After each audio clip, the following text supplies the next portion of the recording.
former WBO welterweight world champion, star boxer, knockout artist, highlight reel, Brian Norman Jr.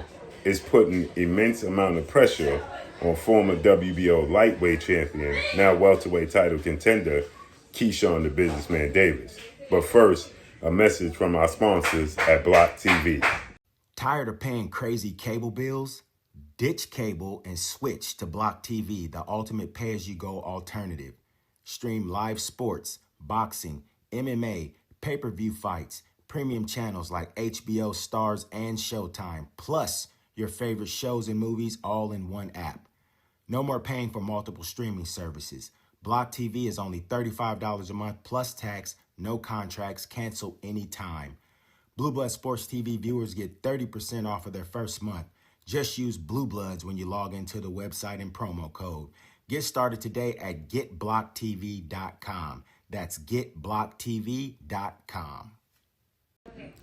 29 win, 1 loss, no draw, 23 win by way of knockout, highlight reel, knockout of the year artist, Brian Norman Jr. is putting an immense amount of pressure on undefeated star boxer, former WBO lightweight, now welterweight title contender, Keyshawn the Businessman Davis, who is 15 wins, no loss, no draw, 10 wins by way of knockout, after Keyshawn Davis turned down the opportunity to fight the man that beat Brian Norman for his WBO welterweight title, and Keyshawn made himself the mandatory for that WBO title, and that's first ballot Hall of Famer, undefeated 3-division champion, former undisputed lightweight, former WBC junior welterweight, and now reigning WBO welterweight world champion, who is top 5 pound-for-pound best fighters in the world, and Devin the Dream Haney, who is 33 wins, no loss, no draw, 15 wins by way of knockout.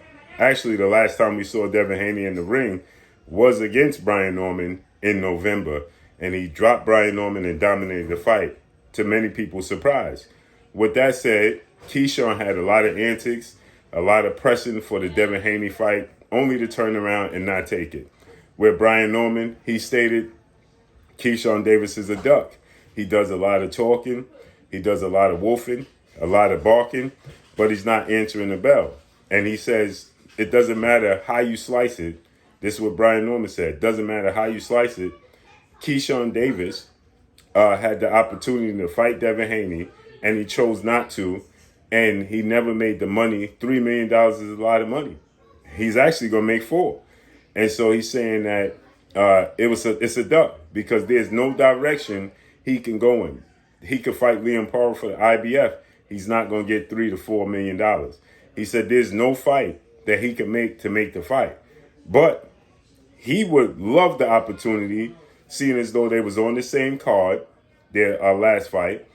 He fought on the undercard, and they both were top ranked. And so Brian Norman is saying, let's make it happen. What's the point in who you gonna fight, right? Let's listen to what Brian Norman had to say.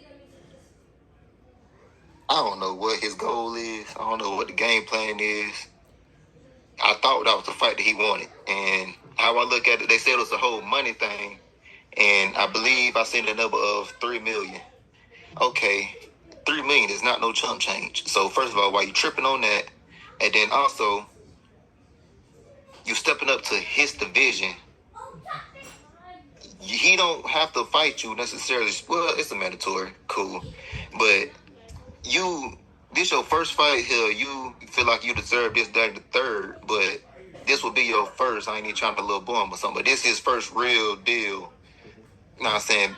I'm going to say big fight. You get what I mean? Yeah. So it's like, this will be the one. Okay, you tripping on $3 million. You beat him. You got good money. And you got the belt. All right, cool. Yesterday's price is not today's price. You see? So now that price go up. Now they try to say $3 million. You can sit here and laugh at their face and be like, boy, watch out. You little boy in me. Go back to Floyd Mayweather. He was talking about slave wages. He was fighting. I think he was number 1. And I think Diego Carrasco was number 3. And he got paid like probably $2.2 million back then. I forgot what year that was, but he called the slave wages and all of that. But guess what he did? He no matter what, he still fought him. He still did his thing. And then he ended up being Oscar De La Hoya. Now look at Floyd. Yeah. So it's a path to the top. You don't just straight up get paid $50 million off the rip. You gotta go through some things. Yeah. Do you see that as a duck from Keyshawn's side? Absolutely, absolutely. Ain't no way around it. Like, you can try to. What's next? Like, real deal. That's how I look at it. All right, if he get pyro, that's the only thing I can see next. If he not fight me, if he get pyro, that's the only thing I can see next. But besides that, that's a duck, dog. Yeah. And I know for the pyro fight, so he tripping on money. For the pyro fight, I know he not getting paid as much he was with the Devin Haney fight. I know he not. So even still, that's a duck. Ain't no way around. So you heard that, right? You heard what he said, man. But he putting pressure on him. He want to fight Keyshawn. What y'all think, man? That's a good litmus test, right? Devin fought Brian Norman and beat him. It's a good litmus test. Y'all let me know what y'all think, man. Follow me on Instagram at Blue Blood Sports TV, all one word. I'm gone. Peace.